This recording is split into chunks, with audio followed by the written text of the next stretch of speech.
वमिन सय्याति अमालिना मन यहदिहिल्लाहु फला मुदिल्ल लहु व मन युद्लिलहु फला हादिय लहु व अशहदु अन ला इलाहा इल्लल्लाहु वहदहु ला शरीका लहु व अशहदु अन्ना मुहम्मदन अब्दुहु व रसूलुहु अम्मा बाद फ़इन्न खैरल हदीस किताबुल्लाह व खैरल हदी हदी मुहम्मदिन सल्लल्लाहु अलैहि वसल्लम व शर्रल उमूरि मुहदसातुहा व कुल्लु मुहदसतिन बिदअह व कुल्लु बिदअतिन ज़लाला व ज़लालतु फ़िन्नार। फ़क़द क़ाल अल्लाहु तबारक व तआला फ़ी कलामिहिल मजीद अऊज़ु बिल्लाहि स्समीइल अलीम मिनश शैतानिर रजीम बिस्मिल्लाहिर रहमानिर रहीम हुन्ना लिबासुल लकुम व अंतुम लिबासुल लहुन्ना।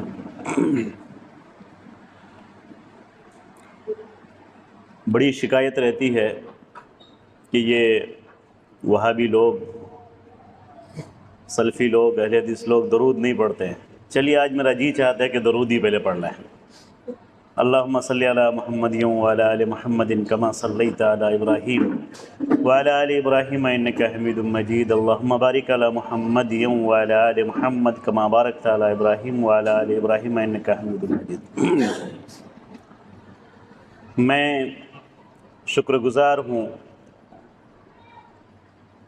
फ़ज़ीलतुश शेख जनाब मुंतज़िर अल-बुखारी अल-मदनी हफ़िज़हुल्लाह का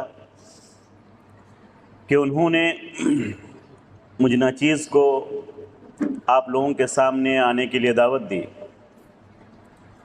और मुझे ये शर्फ़ हासिल है कि मैं यहाँ पर हाज़िर हुआ। मुझे ख़ुशी है इस बात पर कि शेख मोहतरम ने यहाँ पर मरकज़ुद्दावा सलफ़िया दावा पॉइंट के नाम से जो काम शुरू किया है, मैं जो देख रहा हूँ अपनी आँखों से, इससे रूह को सुकून मिल रहा है, खुशी हो रही है, दिल से दुआ निकल रही है कि अल्लाह इस काम को कंटिन्यू कराए, कबूल करे इनकी मेहनत को, आप तमाम लोगों की मेहनत को।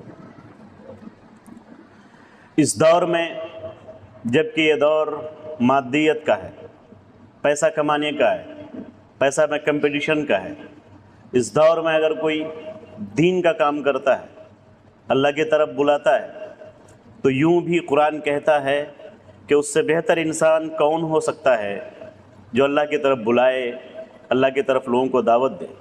लेकिन इस दौर में इसका माना और डबल हो जाता है, जबकि कंपटीशन दीन में नहीं, सिर्फ दुनिया में हो, पैसा में हो, माल में हो, बिजनेस में हो, दौलत में हो।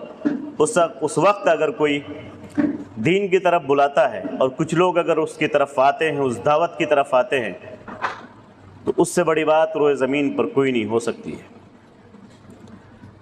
इत्मीनान की बात यह है कि शेख मोहतरम ने दो अहम इदारों से तालीम हासिल की, जामिअतुल इमाम बुखारी और फिर मदीना यूनिवर्सिटी से। आज पूरी दुनिया में जामिया इस्लामिया मदीना यूनिवर्सिटी के बारे में कहा जाता है कि यह एक ऐसी यूनिवर्सिटी है जिसके सर से कभी सूरज गायब नहीं होता। कहने का मतलब यह है कि पूरी दुनिया में कहीं न कहीं सूरज है, कहीं दोपहर है, अभी कहीं शाम है, कहीं सुबह है, ये चलता रहता है राउंड में। और दुनिया के हर गोशे से वहाँ पर स्टूडेंट पढ़ते हैं। सऊदी हुकूमत की लोग बड़ी गालियाँ भी देते हैं, यूट्यूब में हम लोगों ने देखा है उस हुकूमत को। लेकिन सिर्फ अगर एक खूबी को बयान करें हम, तो तारीख़ का एक गोल्डन चैप्टर कहलाएगा। उसने पूरी दुनिया से अच्छे लोगों को, ज़हीन स्टूडेंट को खींच करके दीन सिखाया और फिर उनको उनके शहरों की तरफ भेज दिया कि सही दिन पहुंचाओ, उसको क्या फ़ायदा मिल रहा है? ये सिर्फ अल्लाह और अल्लाह के रसूल के लिए है। अल्लाह उस हुकूमत को बाकी रखे, नज़र बद से बचाए। इन तमीदी बातों के बाद मैं अपने टॉपिक पर आता हूँ। कोशिश करूँगा मेरी पूरी तकरीर सिर्फ टॉपिक के ऊपर हो, ऑन द टॉपिक हो। मुझे जो टॉपिक दिया गया है वो टॉपिक है फैमिली लाइफ स्टाइल के बारे में और उसके कंडीशन क्या है। मैं चाहता हूँ कि ज़्यादा से ज़्यादा आसान उर्दू में आपसे बात करूँ ताकि आप समझ सकें। वैसे शेख जानते हैं कि मैं हार्ड उर्दू भी बहुत बोलता हूँ, क्या शेख, लेकिन माहौल के एतबार से मैं वही उर्दू बोलूँगा जो आप बेहतरीन समझ पाएंगे, आपको कोई दिक्कत नहीं होगी इंशाअल्लाह। तो मेरा टॉपिक क्या है? फैमिली लाइफ स्टाइल और उसके गोल्डन कंडीशन के बारे में। खूबसूरत सुनहरे वसूल क्या है, गोल्डन कंडीशन क्या है। मैं कोशिश करूंगा कि ज़रूर वो गोल्डन कंडीशन आपको बताऊं मैं, लेकिन किसी भी चीज़ की अहमियत को जानने से पहले बिफोर ये जानना ज़रूरी है कि अगर शादी नहीं हो तो क्या होगा। हम यहाँ से सिल्लीगुड़ी जाना चाहते हैं, ट्रेन नहीं हो तो क्या होगा, बस नहीं हो तो क्या होगा, सड़क नहीं हो तो क्या होगा। पहले ये तस्वुर कीजिए, और जहाँ नहीं है उससे पूछिए कि क्या होता है। आज माथा भंगा स्टेशन है, मैं बहुत आसानी से आ गया, और 2016 में आया था नहीं आया था, पूछे मैं कहाँ से आया था यहाँ पर।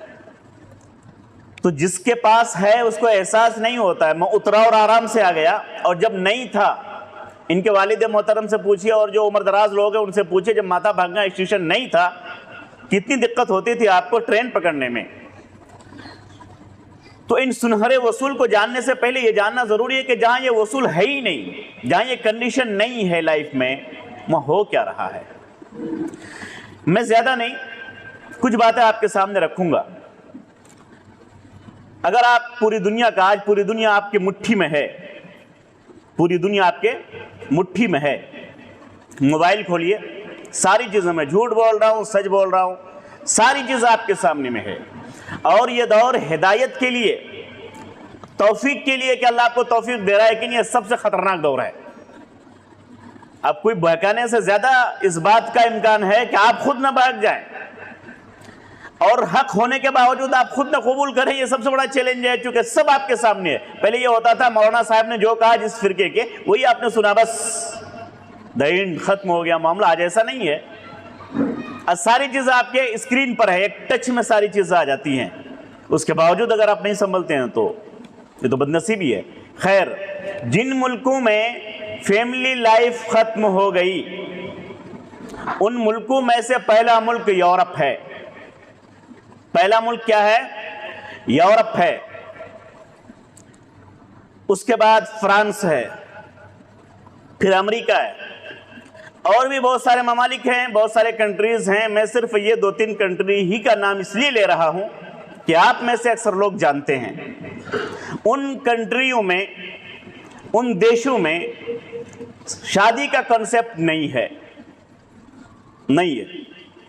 आपका दिल चाहा कि हमको एक पार्टनर लाइफ की जरूरत है, और आप गए, आपने किसी का हाथ पकड़ा या किसी लड़की ने आपका हाथ पकड़ा, आप चले गए, आपने अपनी हाजत पूरी की नहीं तो आपने ऐसे साथ रहना शुरू किया। 1 महीना, 2 महीना, 4 महीना, 2 साल, 5 साल, 1 साल, बच्चा लिया नहीं लिया, जी चाहा है साथ, नहीं चाहा अलग हो गए। ये वहाँ की लाइफ स्टाइल है। जब मैं मदीना यूनिवर्सिटी में था, मेरे एक साथी थे लंदन के, मैं आशरा में था, उसमें 4 केबिन होता है। तो एक केबिन में मैं था और एक में वो थे। उनसे मेरी बात होती थी तो मैं पूछता था कि यार बताओ, उस वक्त तो सोशल मीडिया नहीं था, 2005-6 की बात है ये। तो उसने कहा कि तनवीर भाई मत पूछिए, वहाँ लोग इसलिए ज़्यादा परेशान हैं कि दिल का मैलान तो होता है ना किसी की तरफ, शादी हो तब भी इंसान की फितरत है, नेचर है, नहीं हो तब भी। तो अब उनके पास दुकान थी, बिजनेस थी उनकी। वो कहते थे कि मेरे जो स्टाफ हैं, मैं उनसे परेशान रहता हूँ, मेरे वालिदैन परेशान रहते हैं। उन्हें क्यों ऐसा कहा कि मेरा जो स्टाफ है, अब उसकी कोई लाइफ पार्टनर है, वहाँ हफ्ते हफ्ते में तनख्वाह दी जाती है, सैलरी। एक हफ्ता पूरा हुआ 7 डेज, सैलरी दे दी गई, तो सैलरी वो लेते थे एक हफ्ता जितना कमाया, और अपने उस गर्लफ्रेंड के साथ पूरा पैसा उड़ा देते थे, शराब में, नशा में, खाने में, पीने में, घूमने में, होटल में उड़ा देते थे। उसके बाद फिर लोग साथ रहते थे। अब साथ सोए हैं, साथ बैठे हैं, एक हफ्ता से कंटिन्यू साथ हैं या 2 महीने से कंटिन्यू साथ है, फिर उस लड़की का रिलेशन किसी और के साथ भी, अफेयर किसी और के साथ भी चल रहा है। ये हकायक मैं बयान कर रहा हूं आपको, क्योंकि मेरा टॉपिक ही वही है।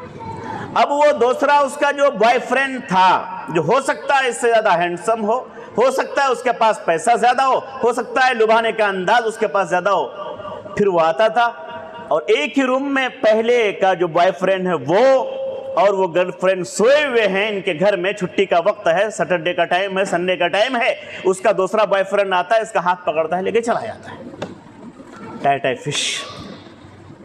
अब ये रोता रहता है, चीखता रहता है, चिल्लाता रहता है, और आप वहां कुछ कर नहीं सकते, क्योंकि वहां का ये नियम है कि हर कोई आजाद है, आप रोक नहीं सकते उनको। अब रोते, चीखते, चिल्लाते, अब करेगा क्या? या तो उसके ऊपर हमला करेगा, या उसका रास्ता रोकेगा, या और किसी और तरीके से उसको टॉर्चर करेगा, यही होगा। क्राइम होंगे, मर्डर होगा, और पता नहीं क्या क्या होगा, और यही होता रहता है, यही यूरोप में होता रहता है। एक चीज और बताता हूं, वहां पर ऐसा हुआ, अब घर नहीं है, एक लड़की खूबसूरत है, मैं कंडीशन बता रहा हूं, गोल्डन कंडीशन इस्लाम ने क्यों दिया, और जब उसकी जवानी है 12 साल से लेकर के 30 साल तक उसकी जो उम्र है, पूरा यूरोप उसकी तरफ है। मैं बहुत खुल करके बोल रहा हूं ओपन अंदाज में, जिधर से गुजर जाए पूरी भीड़ उसकी तरफ, पूरी गैदरिंग उसकी तरफ, पैसे उछाल रहे हैं, शराब उछाल रहे हैं, होटल देने के लिए तैयार, जमीन देने के लिए तैयार, सब कुछ दिया, उसको लुटाया। और इंसान की लाइफ स्टाइल जब बदल जाती है, अखराजात उसी हिसाब से होते हैं, उसके जो जेब खर्चे उसी हिसाब से उसके होते हैं, ये सब कुछ होता है। और जब हुस्न ढल जाता है, जब जवानी खत्म हो जाती है, झुर्रियां आ जाती हैं, चमड़े ढीले पड़ जाते हैं, फिर वो उसका बॉयफ्रेंड जो 16 साल की उम्र में उसको तलवे में लेके चलता था, आज उसकी शक्ल से भी भाग रहा है। जो बगैर मांगे अपना एटीएम कार्ड, क्रेडिट कार्ड उसको देता था, आज शक्ल से भी भागता है, फोन भी आता है तो ब्लॉक करके रखता है कि दोबारा कॉल ना आ जाए। और फिर वो हालत होती है, उम्र बीतते बीतते बीतते सब लोग उससे भागने लगते हैं, कोई पैसा खर्च करने वाला नहीं है उसके ऊपर, जिस्म ढीला हो गया उसका, झुर्रियां पड़ गई, चेहरा ढीला हो गया उसका, चिपक गया उसका ये खूबसूरत चेहरा, कोई नजर उठा के देखने वाला नहीं, और 50 पहुंचते पहुंचते उसकी हालत खराब।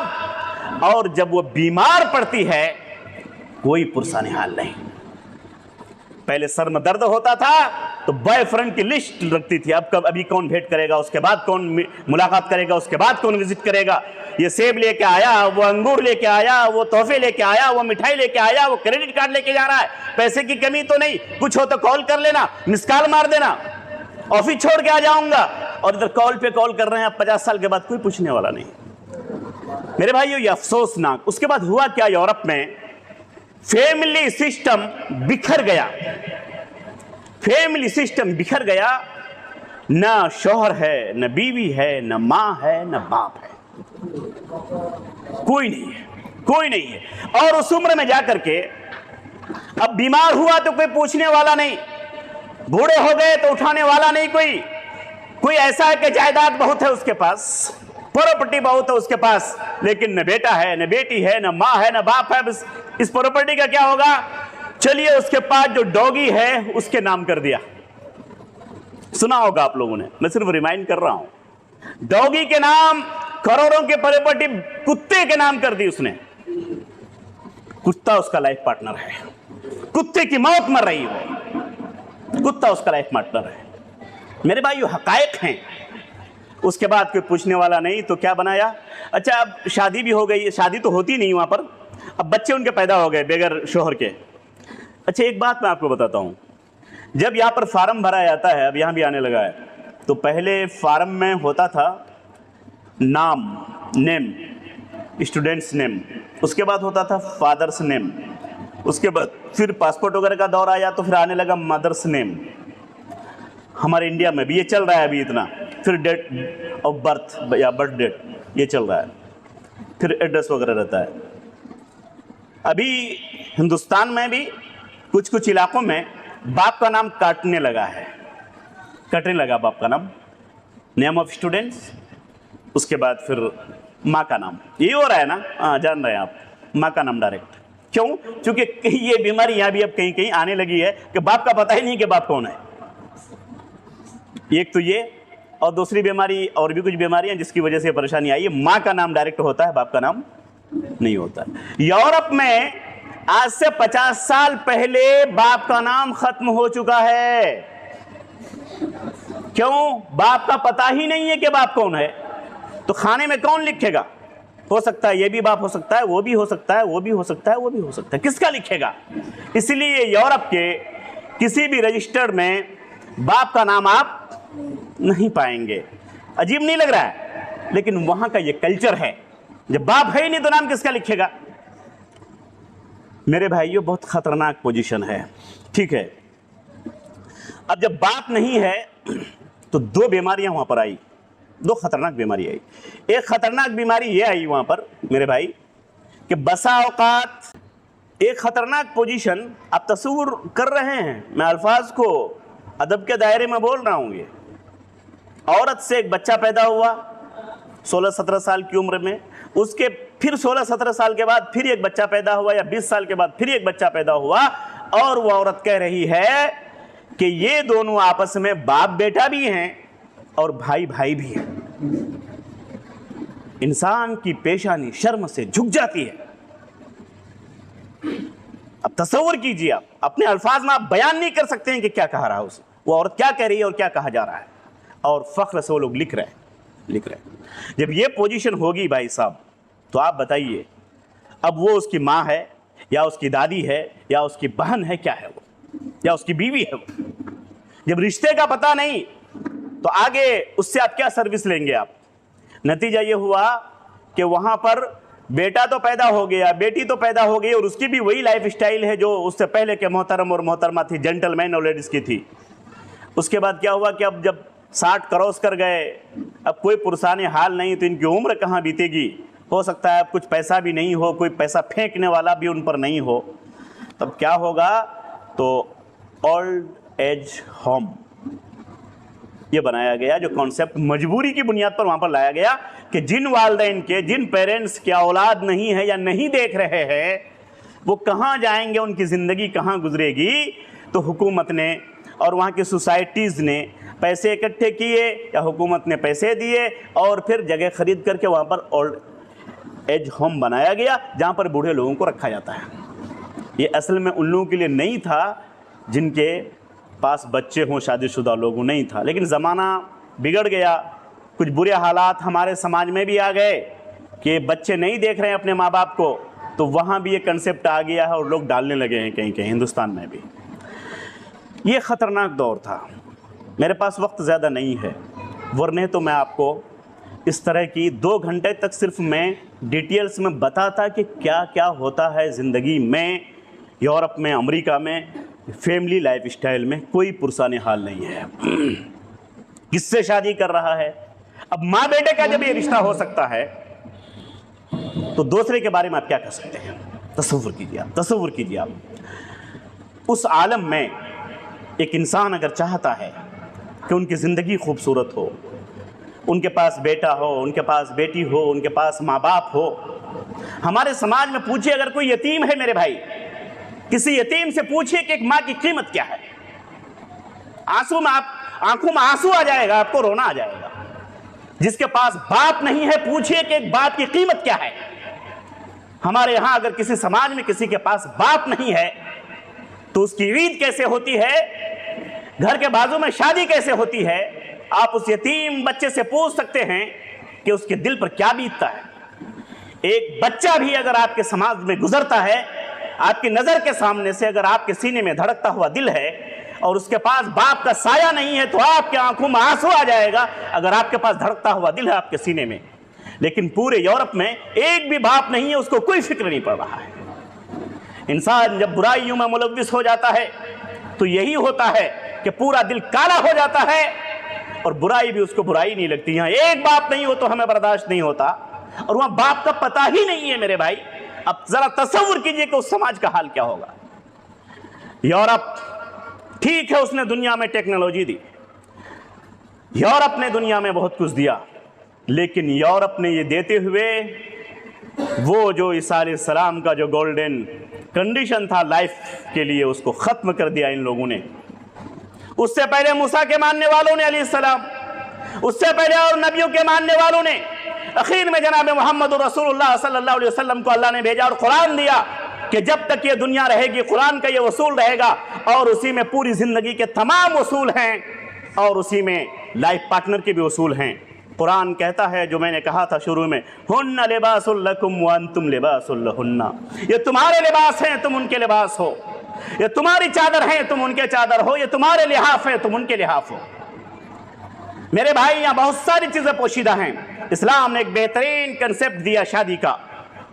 इस्लाम ने कहा कि इंसान अगर इस दुनिया में है तो उनकी एक लाइफ, सेक्सुअल लाइफ जिसको कहा जाता है, वो उनकी फितरत में दाखिल है।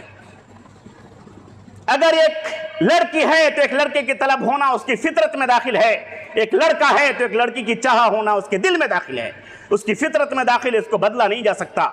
इस्लाम ने कभी भी प्योर को, प्योरिटी को और पावर को खत्म नहीं किया, बल्कि उसके सिर्फ रुख को सही किया है, उसकी सिमत को सही किया है, डायरेक्शन को सिर्फ सही किया है। मेरे भाई, इंसान की जो फितरत है उसको सही रास्ता दिया अल्लाह के रसूल जनाब मोहम्मद रसूलुल्लाह सल्लल्लाहु अलैहि वसल्लम ने। जिना को खत्म करने का उपाय किया, सही जिंदगी को लाने का बेहतरीन फार्मूला दिया, जिसको आप गोल्डन कंडीशन कह सकते हैं। अल्लाह के रसूल सल्लल्लाहु अलैहि वसल्लम ने खुद शादी की, पहली शादी की, उम्र क्या थी? 25 साल। अब मुझसे आप शेयर कीजिए, अब मज़ा आएगा आपको सुनने में। कितनी शादी की? कितनी उम्र थी? 25 ईयर्स ओल्ड। शादी किससे हुई? जुड़िए मुझसे, अब मज़ा आएगा आपको। हज़रत खदीजा रज़ी अल्लाह ताला अन्हा से शादी हुई। इनकी उम्र कितनी थी रज़ी अल्लाह ताला अन्हा? खदीजा रज़ी अल्लाह ताला अन्हा 40 ईयर्स ओल्ड। ठीक है, आप में से कितने लोग शादीशुदा हैं? अब इम्तिहान शुरू है आप लोगों का। कितने लोग शादी से? हाथ उठाइए बिला झिझक, नहीं तो हम इतना पूछेंगे कि फिर घबरा जाइएगा आप लोग, इसलिए कुछ कुछ बोलते रहिए ना, मजा आएगा। शादीशुदा, हाथ उठाइए। कितने लोग शादीशुदा हैं? ये बूढ़े लोग शादी नहीं किए हैं ना? नहीं किए हैं, नहीं किए हैं अभी, तो हाथ उठाइए ना भाई, हाथ उठाइए। इसमें शर्माने की कौन सी बात है? आपके अब्बू ने की है, उनके अब्बू ने की है, सबों ने शादी की है, माशाल्लाह, हाथ झुका लीजिए। आप लोगों का तो ऑप्शनल मामला खत्म हो गया है, आप लोगों के लिए ऑप्शन नहीं बचा है। जिन लोगों की शादी नहीं हुई वो लोग हाथ उठाएं। माशाल्लाह, ठीक है, ठीक है। आप सल्लल्लाहु अलैहि वसल्लम की जो शादी हुई, पहली शादी थी, आपकी उम्र 25 साल, आप लोगों की उम्र वैसी लग रही है 17 साल, 18 साल, 20 साल, 22 साल, 23 साल, 25 साल ऐसी लग रही है। आप सल्लल्लाहु अलैहि वसल्लम ने जो शादी की, उम्र उनकी, उस औरत की, हजरत अम्मा खदीजा की जी 40 ईयर्स, 40 साल, 15 साल ज़्यादा, और कुंवारी नहीं थी, शादीशुदा थी। ठीक है, शोहर नहीं थे, शादीशुदा थी। आप में से कितने सच्चे लोग हैं जिनको ये मौका मिले तो इस सुन्नत पे इसको अदा करेंगे? हाथ उठाइए, हिम्मत कीजिए भाई, इसमें क्या है? इंशाअल्लाह, कोई ज़रूरी नहीं कि ऐसा हो, लेकिन नीयत कर लें आप तो नेकी तो मिलेगी ना, तो उसमें शर्माने की कौन सी बात है? अल्लाह के रसूल ने क्या आप नहीं कर सकते? सबसे पहली सुन्नत अदा कीजिए ना आप। अगर ये सिस्टम बन जाता है तो आपके समाज से वो सारी बुराइयों का खात्मा होना आज से शुरू हो जाएगा, आज से शुरू हो जाएगा मेरे भाई। लड़कियों की शादी नहीं हो रही है जहेज की बुनियाद पर, शोहर मर गया या तलाक हो गई, शादी नहीं हो रही है, पूरी जिंदगी बीत जाती है। कौन सा मुआशरा है भाई ये? पूरे हिंदुस्तान की मैं बात कर रहा हूं। पूरे हिंदुस्तान, पाकिस्तान, बांग्लादेश, ये सारे मुल्कों का यही हाल है, सारे मुल्कों का यही है। ये जुल्म है औरतों पर, ये जुल्म है मेरे भाई। खैर, आप सल्लल्लाहु अलैहि वसल्लम की शादी हो गई। आप सल्लल्लाहु अलैहि वसल्लम ने फरमाया कि दुनिया में अगर बेहतरीन कोई मोहब्बत कहीं पर हो सकती है तो वो क्या है? मियां बीवी की मोहब्बत है। लेकिन इस्लाम में LBW नहीं है। LBW, क्रिकेट कितने लोग खेलते हैं? बोलिए ना भाई, क्रिकेट खेलते हैं। LBW का माना क्या होता है? LBW का माना क्या होता है क्रिकेट में, बताइए? आउट हो जाता है ना। हाँ, तो इस्लाम में LBW, लव बिफोर वेडिंग, नहीं है। इस्लाम में क्या नहीं है? लव बिफोर वेडिंग नहीं है। क्यों? वो जो झमेले हो रहे हैं आज, इस्लाम ने बहुत पहले मना कर दिया है। लव करना है, इस कदर करो, इस कदर करो कि वो तुम्हारा लिबास बन जाए, तुम उसका लिबास बन जाओ। तुम्हारे बगैर उसको चैन नहीं मिले, उसके बगैर तुमको चैन नहीं मिले। और ये मोहब्बत इस कदर मोहब्बत हो कि मिसाल बन जाए। आप उस पर फख्र करें कि मैं अपनी बीवी से इतनी मोहब्बत करता हूं। आप फख्र से कह सकते हैं कि मैं अपने बाप से इतनी मोहब्बत करता हूं, अपनी मां से इतनी मोहब्बत करता हूं, अपने बच्चे से इतनी मोहब्बत करता हूं, तो अपनी बीवी से मैं इतनी मोहब्बत करता हूं। फख्र किया जा सकता है। लेकिन कोई अगर बॉय किसी गर्लफ्रेंड से मोहब्बत करता है तो कह पाएगा फख्र से? मारेगा जूता समाज उठा करके, उसको नहीं मारेगा।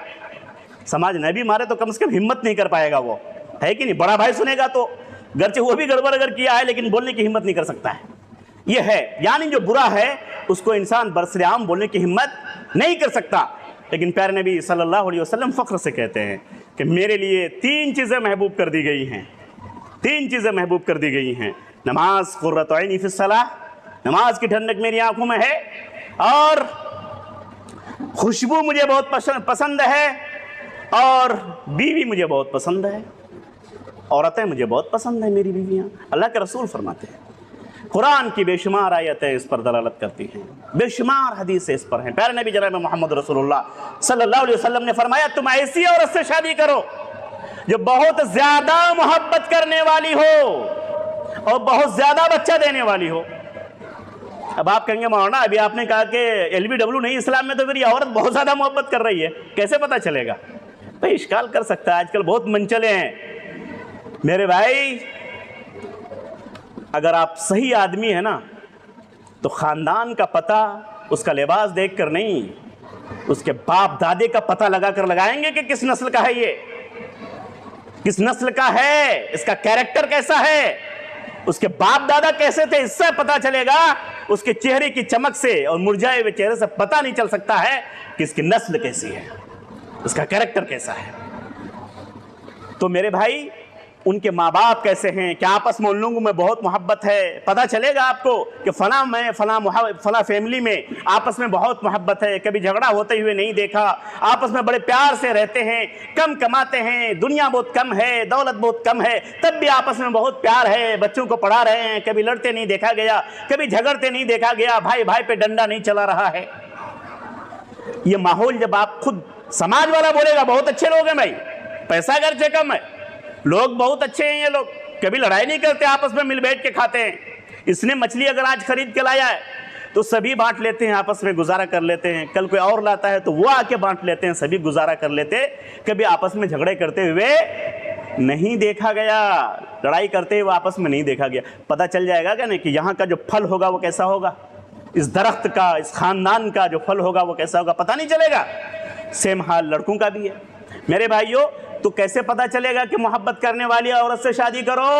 उनके माँ बाप को देख करके, उस खानदान को देख करके, वहाँ से लोगों को देख करके। प्यारे नबी जनाब मोहम्मद रसूलुल्लाह सल्लल्लाहु अलैहि वसल्लम ने फरमाया कि औरतों की शादी 4 चीज़ों की बुनियाद पर होती है। आप लोगों ने तकरीर में बहुत सुना होगा, शेख ने सुनाया होगा आप लोगों पर कि औरतों की शादी उनके हुस्न की बुनियाद पर, उनके माल दौलत की बुनियाद पर, उनके हसब नसब ख़ानदान की बुनियाद पर और उसके दीन की बुनियाद पर। प्यारे नबी जनाब मोहम्मद रसूलुल्लाह सल्लल्लाहु अलैहि वसल्लम ने फरमाया कि तुम कामयाब हो जाओ दीन वाली को शादी करके।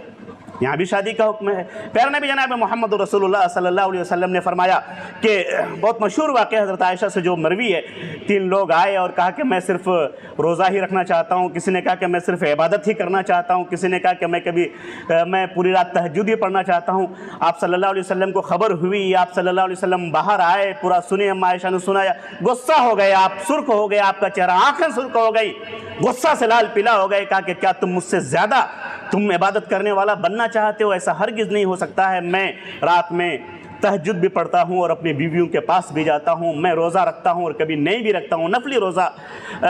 और उसी में वो हदीस का बहुत मशहूर टुकड़ा है शादी के ताल्लुक़ से, जिसने कहा था कि मैं कभी शादी नहीं करूँगा। एक साहबी ने उसमें से कहा था, तो अल्लाह के रसूल सल्लल्लाहु अलैहि वसल्लम ने फरमाया कि नहीं, शादी करो, मैंने भी शादी की है, शादी भी करो तुम लोग। और फमन रग़िबा अन सुन्नती फलैसा मिन्नी, जो मेरी इन सुन्नतों से एराज़ करेगा, मेरी बातों को नहीं मानेगा, पूरी रात इबादत ही करता रहेगा या शादी नहीं करके चाहेगा कि मैं राहिब बन जाऊँ, जाहिद बन जाऊँ, पूरी दुनिया में सिर्फ अल्लाह अल्लाह करता रहूँ, न बाल बच्चा रहे, न बीवी रहे, न झमेला रहे, इन चीज़ों से बचना चाहता हूँ, तो वो कान खोल करके सुन ले कि फमन रग़िबा अन सुन्नती फलैसा मिन्नी, जिनको मेरी अदा पसंद नहीं है, मेरा अंदाज़ पसंद नहीं है, मेरी बातें पसंद नहीं है, मेरा तौर तरीक़ा पसंद नहीं है, तो फलैसा मिन्नी, वो मेरे उम्मती में से नहीं है।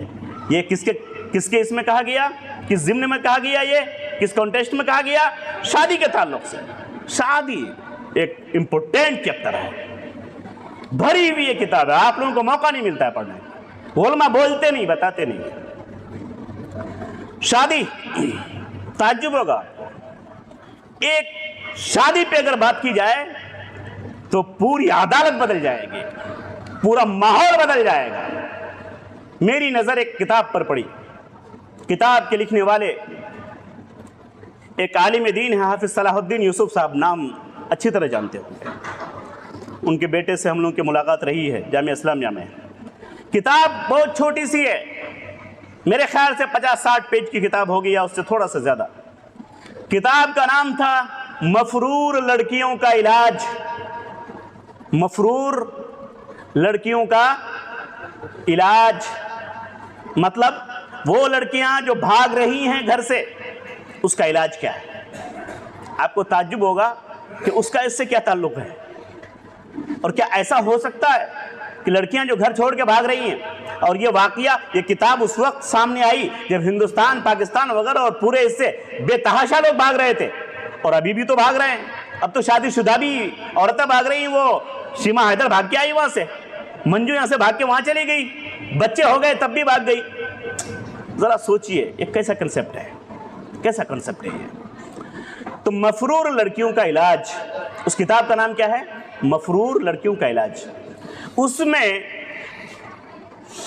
पूरी किताब का दारोमदार एक रिवायत पर है, पूरी किताब का दारोमदार एक रिवायत पर है। वो रिवायत है, हज़रत अम्मा आयशा रज़ियल्लाहु ताला अन्हा फरमाती हैं, मन नकाह बगैर वलीइन फनिकाहुहा बातिलुन फनिकाहुहा बातिलुन फनिकाहुहा बातिलुन। किसी भी लड़की ने अगर बगैर वली के निकाह किया, फनिकाहुहा बातिलुन, तो उसका निकाह बातिल है। फनिकाहुहा बातिलुन, उसका निकाह बातिल है। फनिकाहुहा बातिलुन, उसका निकाह बातिल है। अब बताइए, कोई भी लड़की, कोई भी शहजादी, कोई भी प्रिंस, कोई भी शीमा हैदर, कोई भी मंजू, और कोई भी आपके समाज की, मेरे समाज की, यूपी की, बिहार की, बंगाल की, कहीं की भी लड़की, और वो अहले हदीस की भी हो सकती है, हनफी की भी हो सकती है, बरेलवी की भी हो सकती है, जमाती की, गैर जमाती की, किसी की भी हो सकती है, सिर्फ शादी की इस हदीस पर, अम्मा आयशा की इस रिवायत पर सिर्फ अगर मुत्तहिद हो जाए, आज भी हमारा समाज छोड़ दे सारी चीजों को, सारे इख्तलाफात को, सब मिल जाए कि प्यारे नबी जनाब मोहम्मद रसूलुल्लाह सल्लल्लाहु अलैहि वसल्लम के इन अल्फाज को, जिसको अम्मा आयशा ने बयान किया है, मन न कहा बगैर वली फनिकाहुहा बातिलुन, जिसने भी निकाह किया बगैर वली के, उसका निकाह बातिल है, उसका निकाह बातिल है, उसका निकाह बातिल है। छोड़ दो सारे झगड़ों को, छोड़ दो सारे झमेलों को, सिर्फ एक हदीस पर अमल कर लो, ये सारे झमेले खत्म हो जाएंगे, लड़कियों का भागना खत्म हो जाएगा। मेरे भाइयों, जब वली ही नहीं होगा, लड़की भाग के गई, कोर्ट मैरिज कर लिया, यहां पर हमारे समाज में शादी हो गई, अब आप कुछ नहीं कर सकते, बाप कुछ नहीं कर सकता यहाँ के कानून के हिसाब से, यही चल रहा है ना। क्यों? चूंकि यहाँ पर आपके पर्सनल लॉ बोर्ड की जानिब से उसकी इजाजत है कि बगैर वली के भी निकाह करेंगे तो निकाह हो जाएगा। लड़की को मौका मिल गया, लड़का को मौका मिल गया, बाप जाए भार में, माँ जाए भार में, समाज जाए भार में, इज्जत मिल जाए मेरे बाप की मिट्टी में, कोई फर्क नहीं पड़ता। लड़की भाग जाती है, लड़का भाग जाता है और कोर्ट मैरिज जाके कर लेता है, मौज मस्ती के साथ पूरी जिंदगी गुजारता है। वो दोनों गुजारते हैं और उसके माँ बाप रोते रहते हैं, चीखते रहते हैं, चिल्लाते रहते हैं, पूरी जिंदगी अपने समाज में सर झुका के चलते हैं। सिर्फ एक हदीस, शादी के एक हदीस पे सिर्फ अगर अमल हो जाए, हिंदुस्तान नहीं पूरी दुनिया का नक्शा बदल जाएगा। अगर हम अपने पर्सनल लॉ बोर्ड में शामिल कर लें हजरत अम्मा आयशा की इस रवायत को कि जिस लड़की ने भी बगैर वली के निकाह किया तो उसका निकाह बातिल हो जाएगा। अब वो सुप्रीम कोर्ट, हाई कोर्ट, किसी भी कोर्ट में जाए तो वहां तो उनको लिखा हुआ मिलेगा कि भाई तुम मुस्लिम हो, तुम्हारा निकाह उस वक्त तक नहीं होगा जब तक तुम्हारा बाप नहीं आएगा, निकाह नहीं होगा। अब वो लड़की बाप को ले जा कैसे सकती है, और जब तक ले जा नहीं सकती है, निकाह नहीं हो सकता है, तो क्यों कर भाग सकती है वो? एक हदीस जिंदगी को बदल देती है, एक हदीस समाज को बदल देती है, एक हदीस मुल्क को, अदालत को, सुप्रीम कोर्ट को, हाई कोर्ट को, इज्जत को, आबरू को, सबको बदल सकती है। हम लोग अमल नहीं करना चाहते हैं।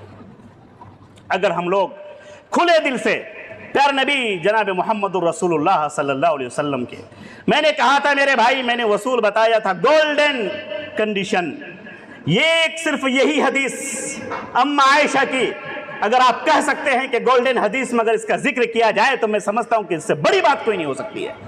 एक हदीस, एक गोल्डन कंडीशन पूरे समाज को बदल सकती है, नहीं बदल सकती है।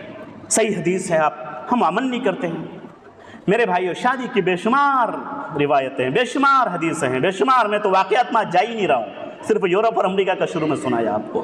कहने का मतलब यह है कि हम लोगों ने शादी के ताल्लुक से आयतों को नहीं पढ़ा, हम लोगों ने शादी के ताल्लुक से हदीसों को नहीं पढ़ा, हम लोगों ने शादी के वक्त जो निकाह के वक्त जो खुतबा दिया जाता है उसको भी रस्मी बना लिया है।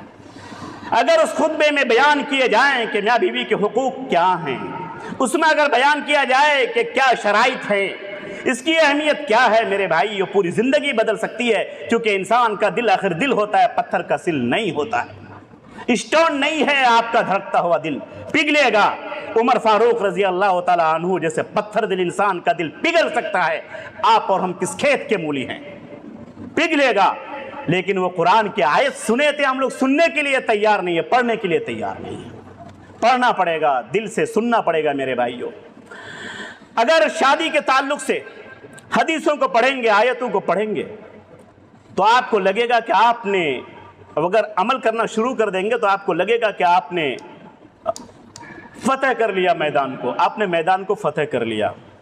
मैं आपको एक सच्ची बात बताता हूं, आज सच्ची बात बताता हूं, आपको सुन के अजीब लगेगा और आप में से हर कोई जानता है इसको, मैं सिर्फ रिमाइंड कर रहा हूं, दोहरा रहा हूं उस बात को। क्या है कि इंजॉय करना, खुशी मनाना, अच्छे से जिंदगी को गुजारना, ये जितना इस्लाम बताता है उससे ज्यादा दुनिया में मेरा चैलेंज है, कोई नहीं बता सकता। मैं उसको प्रूफ कर सकता हूं, मैं उसको प्रूफ कर सकता हूं और अभी करूंगा प्रूफ। कैसे?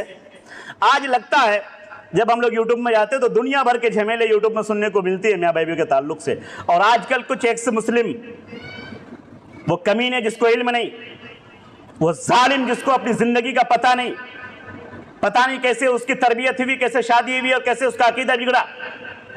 कई ऐसे लोग हैं जो अपने आप को एक्स मुस्लिम लिखते हैं, भाई लिखने की क्या जरूरत, तुमको जहां जाना था चले गए। लेकिन वो बैठ करके शादी को उछालते हैं, औरतों पर जुल्म को दिखाते हैं कि इस्लाम पर यह जुल्म होता है। ऐसे नाहंजारों से, ऐसे जालिमों से उनको उनका गिरबान पकड़ करके कहना चाहिए कि इस्लाम ने जो इज्जत औरत को दी है उतनी इज्जत किसी और ने नहीं दी है, किसी ने नहीं दी है। और मियाँ बीवी के साथ मिलकर के रहने का इस्लाम में जो मजा है, इस्लाम की जो तालीमात है, उसके जो गोल्डन कंडीशन है, उससे बेहतर कहीं नहीं है। जो रूल है, जो उसका रोटेशन है, उससे बेहतर कहीं नहीं है, कहीं नहीं है। एक मियाँ बीवी कैसे खुश रह सकता है?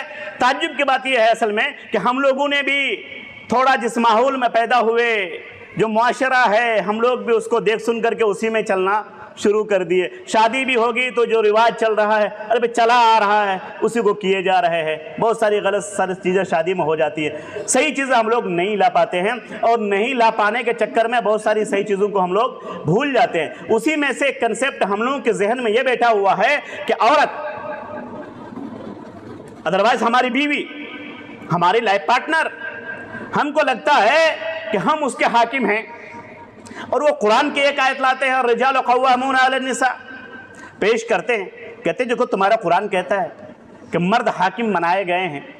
मैं कहता हूँ कि भाई एक हदीस है जिसमें है कुल्लुकुम राइन व कुल्लुकुम मसऊलून अन रइयती, मशहूर हदीस है कि तुम में से हर कोई जिम्मेदार है और हर कोई अपनी जिम्मेदारी उसको जो सौंपी गई है उसके मातहत जो लोग उसके बारे में पूछा जाएगा। और हर औरत अपने घर के बारे में मसूल है, वो उस घर की जिम्मेदार है, उसकी वो मुखिया है और वहां उसको पूछा जाएगा। मेरे भाई को बकरी चरा रहा है तो वो उसका मुखिया है, उससे वो पूछा जाएगा।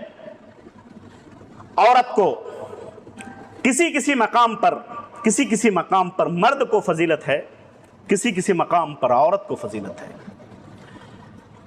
कमाने में, ताकत में, जंग लड़ने में अल्लाह ने जो जिस्म बनाया है उसके हिसाब से मर्द जो कर सकता है एक औरत नहीं कर सकती। आमतौर पर खिदमत करने में, माँ बाप का पैर दबाने में, बच्चे की परवरिश करने में एक औरत जो काम कर सकती है मर्द जिंदगी भर नहीं कर सकता।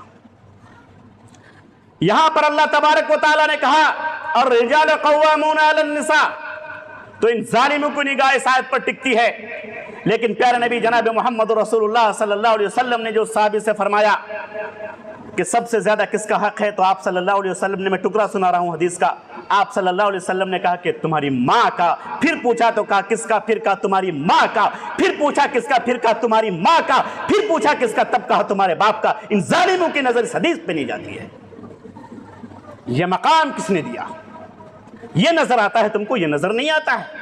इतना बड़ा मकाम पूरे कुरान में, पूरी हदीस में कहीं दिखा दो कि बाप का इतना मकाम हो जितना मकाम माँ को मिला है इस इस्लाम के जरिए से, जनाब मोहम्मद रसूलुल्लाह सल्लल्लाहु अलैहि वसल्लम के जरिए से।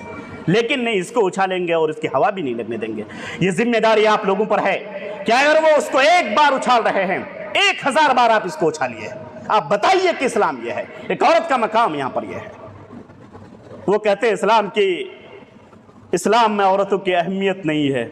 मैंने कहा कि तुमने औरतों को तो अपना विधवा बना लिया, इस्लाम ने तो वो अहमियत दिया है मेरे भाई कि हजरत हाजरा ने दौर लगाया तो हमारे इस्लाम ने रुकने इस्लाम का उसको पाठ बना दिया। हज आज हमारे दरमियान नहीं है, पूरा हज तो हजरत हाजरा का है भाई। जमजम उनके बच्चे के पास से निकला, सफा मरवा में वो दौड़ी, सब कुछ उनकी वजह से हुआ, मक्का उनकी वजह से आबाद हुआ। और हमारा 5 पिलर्स ऑफ इस्लाम में से हज हजरत हाजरा की बुनियाद पर है। हमने कहां औरतों को साइड किया है? हमने साइड नहीं किया है। हमारे समाज ने हमारे ज़हन को माफ कर दिया है कि हम उसको नहीं पढ़ पा रहे हैं। मेरे भाई ये बातें बहुत ज़्यादा हैं। एक दिन सारी चीज़ें नहीं हो सकती हैं, कभी मौका मिलेगा और बातें मैं बताऊंगा। आज मैं 1-2 वसूल और बता रहा हूं कि इस समाज में रहने के बावजूद आप किस तरह से एक बेहतरीन ज़िंदगी गुजार सकते हैं। स्टेप बाय स्टेप 3-4 चीज़ें बताऊंगा, फिर मैं अपनी बात ख़त्म कर दूंगा। पहला स्टेप, अगर आपको बिल्डिंग बनाना है 5 मंजिला, आप उसका फाउंडेशन करेंगे एक बाथरूम का, तो बिल्डिंग कितनी मजबूत होगी ये आप में से हर कोई जानता है। कितनी मजबूत होगी हर कोई जानता है। अच्छा, अगर आप टावर बना रहे हैं 5 मंजिला, तो ये नक्शा आप उस आदमी से पूछेंगे जो टीन का घर उठा रहा है, या आप बेहतरीन इंजीनियर से पूछेंगे जो कम से कम माथा भांगा में रहता है, या सिल्लीगुड़ी में रहता है, या कोच बिहार में रहता है? किससे पूछेंगे? एक बेहतरीन इंजीनियर को तलाश करेंगे जो नामवर इंजीनियर हो, क्योंकि आप लाखों का सरफा करने वाले हैं, 1 करोड़ रुपए आप खर्च करने वाले हैं उधर, तो आप कहेंगे कि नहीं 5,000 रुपये और खर्च हो जाए लेकिन मैं बेहतरीन इंजीनियर से बात करूंगा, कहेंगे कि नहीं? आप बेहतर इंजीनियर को लाएंगे, फिर किसी आर्किटेक्ट से फिर आप बेहतरीन नक्शा बनाएंगे, 3D बनाएंगे, तब आप जाके फिर जमीन में वैसे ही करेंगे जैसे वो नक्शा होगा। ठीक है, अगर आप 5 मंजिला खूबसूरत बिल्डिंग बनाना चाहते हैं, एक होटल बनाना चाहते हैं, नक्शे के हिसाब से आप कहेंगे मिस्त्री को कि ऐसी बनाना है, और वो नक्शा जो अथोराइज्ड है, किसी इंजीनियर से पास किया हुआ है, उस पर बनाएंगे, तब मजबूत होगा। वरने तो मजबूत होने की कोई गारंटी नहीं, कोई गारंटी नहीं है। ये नेचर ऑफ द वर्ल्ड है, नेचर ऑफ द ह्यूमैनिटी है ये, इसके बगैर दुनिया नहीं चल सकती। तो आप अगर बेहतरीन जिंदगी लाइफ, मेरिड लाइफ गुजारना चाहते हैं, शादीशुदा जिंदगी, तो बेहतरीन इंजीनियर, उस डिपार्टमेंट के जो बेहतरीन डॉक्टर है, उसके हिसाब से आपको वो काम करना होगा। अच्छा आप बताइए, दुनिया में जितने लोगों ने शादी के लिए कंसेप्ट दिया है, शादी कैसे होनी चाहिए, शादी के कंडीशंस क्या हैं,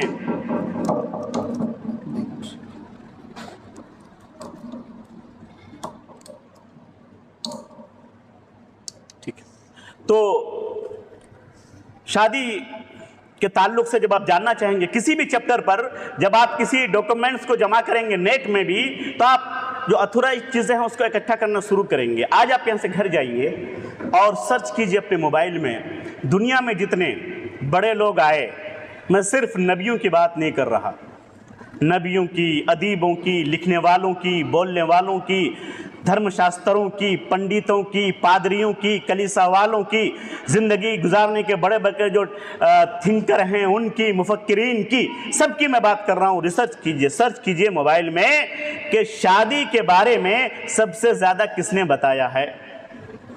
पहला नाम जनाब मोहम्मद रसूलुल्लाह सल्लल्लाहु अलैहि वसल्लम का आएगा, पहला नाम उन्हीं का आएगा, ज़िंदगी गुजारने में भी और पर्टिकुलर शादी के चैप्टर में भी। अगर अब आपको शादी करनी है, बेहतरीन शादी गुजारनी है, आपको 40 साल 50 साल की ज़िंदगी उसके साथ गुजारनी है, तो आप किस इंजीनियर से बात करेंगे? गांव वाले से, जिसको कलम भी चलाना नहीं आता, जो टॉप लिस्ट में है सिलीगुड़ी में, उससे बात करेंगे? आप टॉप वाले से बात करेंगे? नहीं, टॉप वाले से बात करेंगे। ये नेचर है। अगर क्रिकेट में आज कोई थ्योरी बनाना चाहे और सचिन तेंदुलकर लिख दे, तो लोग झट से पहले सचिन तेंदुलकर का पढ़ेंगे, क्योंकि माहिर है उस फील्ड का, वो दुनिया मानती है उसको।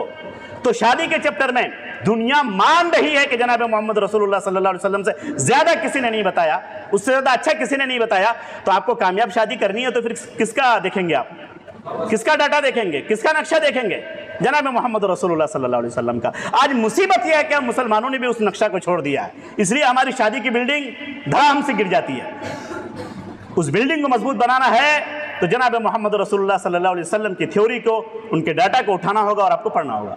प्यारे नबी जनाब मोहम्मद रसूलुल्लाह सल्लल्लाहु अलैहि वसल्लम फरमाते हैं कि अगर आपको शादी करनी है ना, पहली हदीस जो इससे पहले मैंने बयान की, तुनकाहुल मरअतु लिअरबईन, औरतों की शादी 4 चीज़ों की बुनियाद पर होती है, उनके माल की बुनियाद पर, उनके हुस्न की बुनियाद पर, उनके हस्ब नसब की बुनियाद पर, उसके दीन की बुनियाद पर। तुम कामयाब हो जाओ दीन वाली से शादी करके।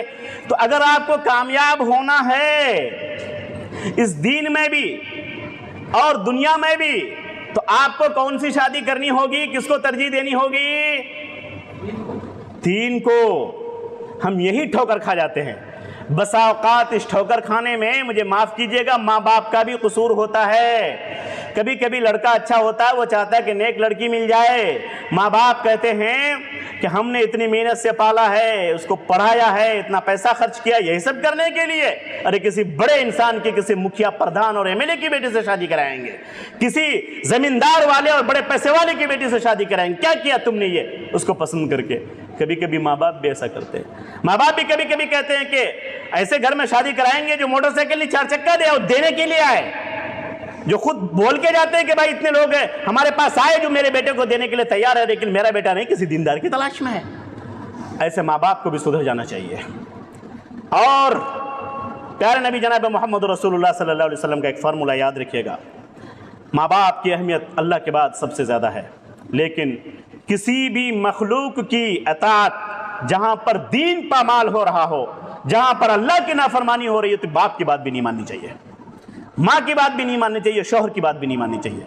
ये वसूल याद रखिएगा तो कभी गड़बड़ नहीं होगी। तो दीन वाली को तरजीह देंगे इंशाअल्लाह। पहली गलती, हम लोग दीन वाली को तरजीह नहीं देते हैं। दीन वाली को तरजीह देंगे तो बहुत सारी बीमारियां दूर हो जाएंगी और एक मजबूत बिल्डिंग आपकी खड़ी हो जाएगी। मजबूत बिल्डिंग आपकी खड़ी हो गई, ठीक है। अब मजबूत बिल्डिंग खड़ी होने के बाद भी अगर आप एसी है आपके रूम में, तो कभी कभी एसी खराब होता है कि नहीं होता है? नहीं होता है, होता है।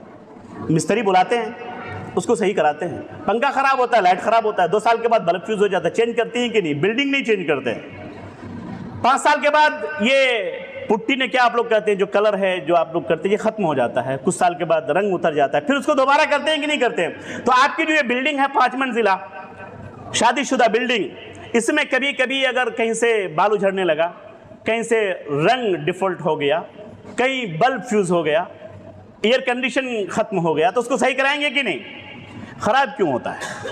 खराब क्यों होता है? कुछ चीज़ें हम लोग भूल गए अपनी लाइफ से। और मैंने एक लफ्ज़ कहा था कि इस्लाम जितना एंजॉय करना सिखाता है, दुनिया में कोई माय का लाल पैदा नहीं हुआ इतना एंजॉय करना सिखाएगा। इन बातों के साथ अपनी बात में ख़त्म करूँगा। प्यारे नबी जनाब मोहम्मद रसूलुल्लाह सल्लल्लाहु अलैहि वसल्लम आ रहे हैं, सहाबा भी आपके साथ है, तमाम सहाबा रिज़वानुल्लाह ताला अलैहिम अजमईन साथ हैं, चल रहे हैं। अल्लाह के रसूल जनाब मोहम्मद रसूलुल्लाह सल्लल्लाहु अलैहि वसल्लम ने अपने सहाबा से कहा, तक़द्दमू, तुम लोग आगे बढ़ो।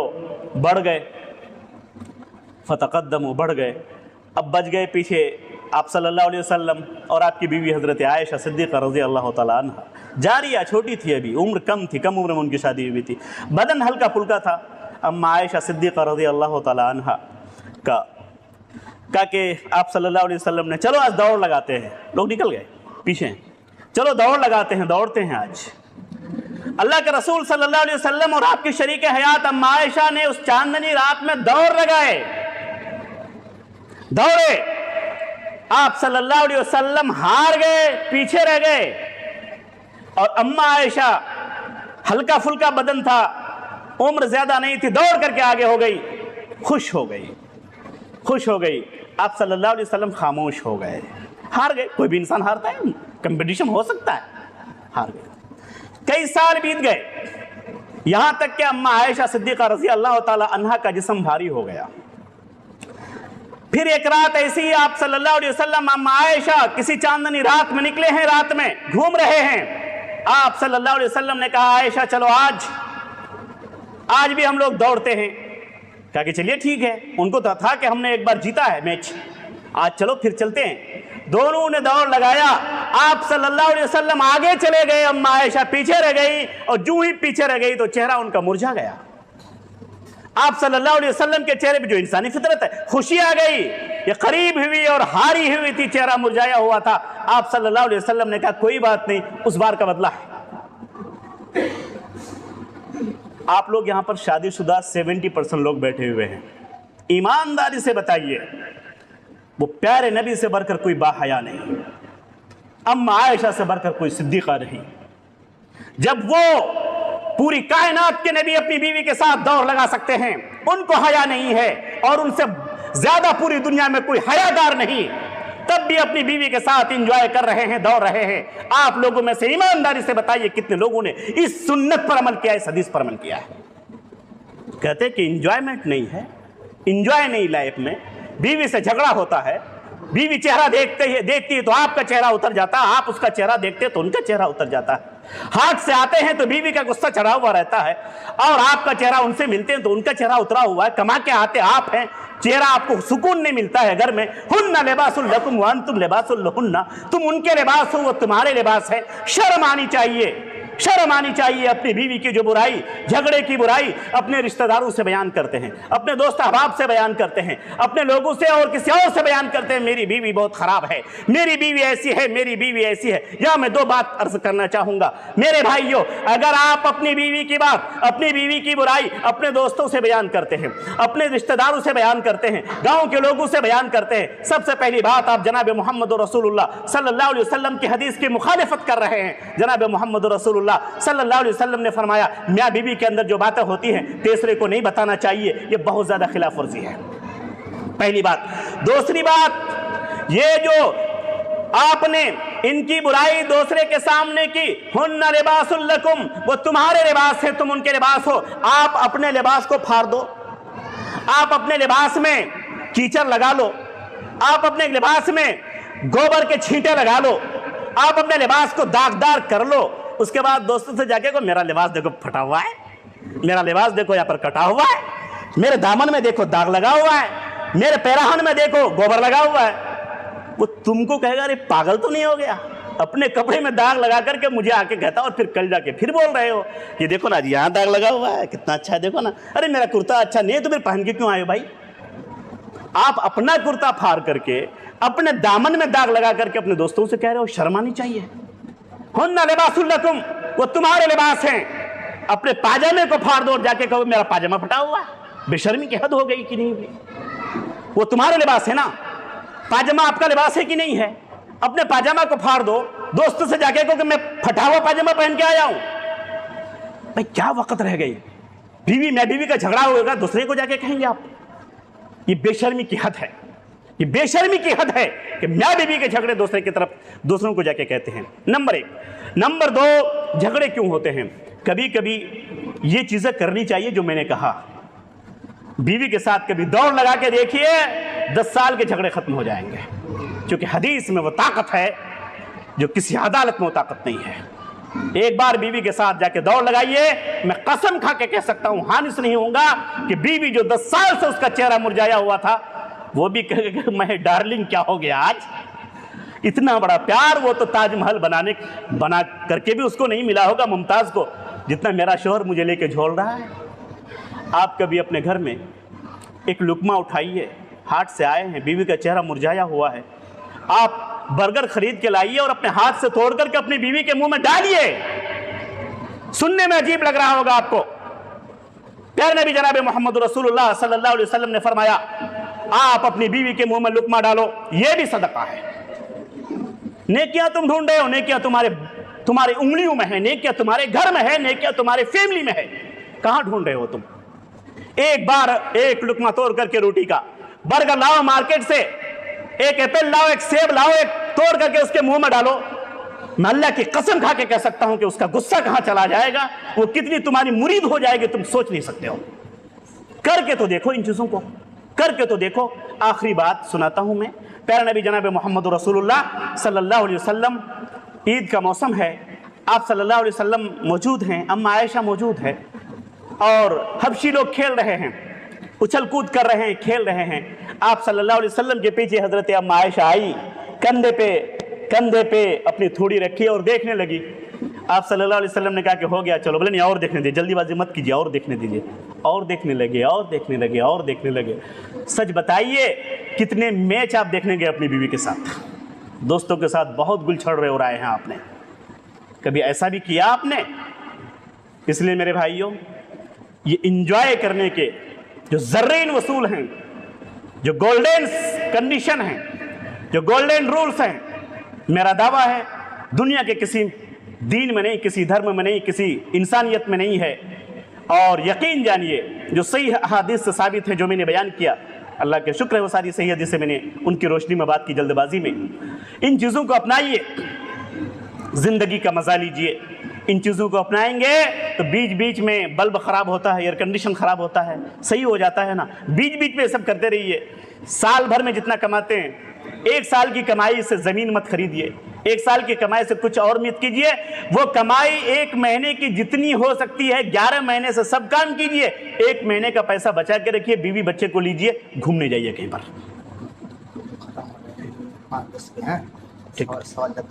ठीक। तो आप जो है बीवी को, बच्चों को लेकर के वही पैसा आप उन पे भी खर्च कर रहे हो ना भाई। एक बार ऐसे भी खर्च करके देखो, साल में एक बार उनको लेकर के घूमने जाइए, दिल बहलेगा, मन नया होगा। आप कहीं से आते हैं, कुछ हदिये, कुछ तोहफे उनके लिए ले आइए। कुछ दिनों के बाद लुकमा उठा के उसके मुंह में डालिए। कभी दौड़ लगाइए आपस में, अपने बच्चों को भी सिखाइए ये प्यार, ये मोहब्बत, एक दूसरे को नज़रअंदाज करना सीखिए। गलतियाँ उनसे भी हो सकती हैं, इंसान वो भी हैं, उनको भी चाहिए कि शोहर से गलती हो जाए। कभी कभी आप उनका हाथ बटा दिया कीजिए। आप सल्लल्लाहु अलैहि वसल्लम अपने पैर, अपने जूते अपने हाथ से सीधी कर लिया करते थे, उसको ठीक कर लिया करते थे, सी लिया करते थे। आप सल्लल्लाहु अलैहि वसल्लम सब्जी काट लिया करते थे। क्यों हमें ऐब लगता है? क्यों हम ये काम नहीं कर सकते? नहीं करोगे, दुनिया की वो हालत होगी कि तुम करने पे मजबूर हो जाओगे। यूरोप में अगर आज कोई मर्द है, बीवी नहीं है, अपने हाथ से सब्जी काट रहा है, नहीं काट रहा है, आज लाखों रुपए महीने का कमा रहा है, बीवी नहीं है, या तो घर में किसी को ला के रखा है, खद्दामा को, मेड को, या नहीं तो खुद से गोश्त काट रहा है, खुद से सब्जी काट रहा है, मन हुआ तो खाया, नहीं तो छोड़ के चला गया। नहीं करोगे, इन चीज़ों को छोड़ोगे तो अल्लाह तुम पर वो अज़ाब मुसल्लत कर देगा कि करने पे मजबूर हो जाओगे। इसलिए जो सुन्नत से साबित है उन चीज़ों को कीजिए, नेकी भी मिलेगी और ये शादी की मजबूत बिल्डिंग आपकी बरकरार रहेगी। इन्हीं चंद बातों के साथ मुझे लगता है कि मैंने टॉपिक ही पर बात की है और बात काफ़ी वाज़ह हुई है। उसके बावजूद भी अगर इस शादी के ताल्लुक़ से कुछ बातें हैं तो आप सवाल कर सकते हैं। टाइम बहुत कम है, मेरी ट्रेन भी है, मुझे निकलना है। अल्लाह ताला हम तमाम लोगों को कहने सुनने से ज़्यादा सही मालूमात हासिल करने और उस पर अमल करने की तौफ़ीक़ अता फ़रमाए। व आख़िरु दावाना अल्हम्दुलिल्लाहि रब्बिल आलमीन। अस्सलामु अलैकुम व रहमतुल्लाहि व बरकातुहू।